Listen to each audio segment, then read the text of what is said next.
Yan. Bago mo to ma'am anuhin si gear, ito ma'am baba nyo muna para hindi mo siya makalimutan. Ayan. Okay pa. Ayan, drive. Ayan, sige lang. Okay, dali. Break mo naman. Huwag ka magagas agad. Ay, makapatay ka kaagad ng aso. Aso niya pa sa kaliwa. Ayan. Okay na po yun. Huwag mo lang titigan. Baka magkaroon ka. Sige po. Hindi natin itong pangalawang araw ni ma'am. Ayan, off niyo po ma'am si hazard na lang ma'am. Sige. Decision ng maigi para happy ang buhay ni ma'am pangalawang araw. Basta pagbababa ma'am, half break. Magkaroon ng sariling diskarte ma'am ba. Videoin natin itong paradise. Rain pa. Bawi. Yan. Signal ma'am sa right. Yan, tingin po dito ma'am sa mirror. Huwag niyong kalimutan ma'am silipin. Kada liko ma'am ito si side mirror. Walang tao. Kitang-kita sa video, walang tao.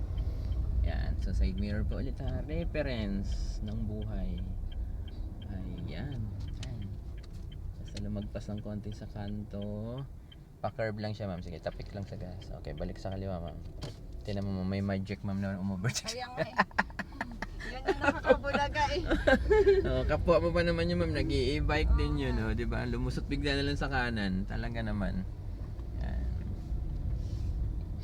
Kumbaga kanina tingin tayo ng tingin sa kanang side kasi kini-clear natin bago lumiko.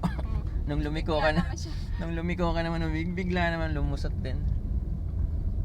Kasi syempre naman pag nag-i-bike yan, kagaya pag lalo na kung walang seminar yan, hindi naman niya alam na bawal palang mag-overtake sa kanan.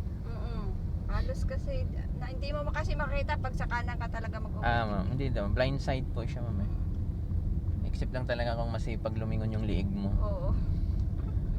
Sakit din sa liig yan. Kaya pag ako nag-i-bike, kailangan nakaano talaga eh. Ma'am, kailangan malikot yung ulo mo eh. O, tingnan mo, maliligo pa pala siya. Siya dun sa magpalamig na. Mainit siguro ulo no. Magpalamig mo na ng bunbunan si kuya. Muntik na yung e-bike na yun eh.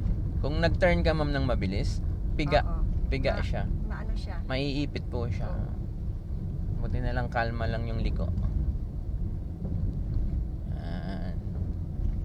Sige lang, huwag mo siyang tingnan. Pares lang kayo nag-aaral.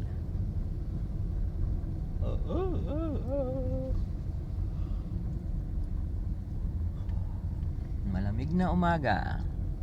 Nag-iipon na naman yung taas. Mamaya bubuhos na naman yun. Another driving school ma'am. Hindi lang ma'am, wag kang iiwas. Mapunta tayo sa damuhan ma'am. Natatakot na naman to si ma'am sa kasalubong eh. Yan. Siya nga, hindi siya natatakot to. Yung estudyante rin. Sino lang maunang malaglag sa inyong dalawa sa bangin?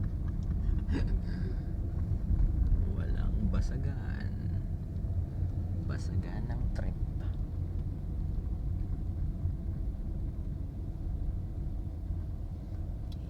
Kichok. Yan, bantay mama, baka may umakyat yan bigla. Babagal pa kaya. Kasi blind yan. Okay. If we had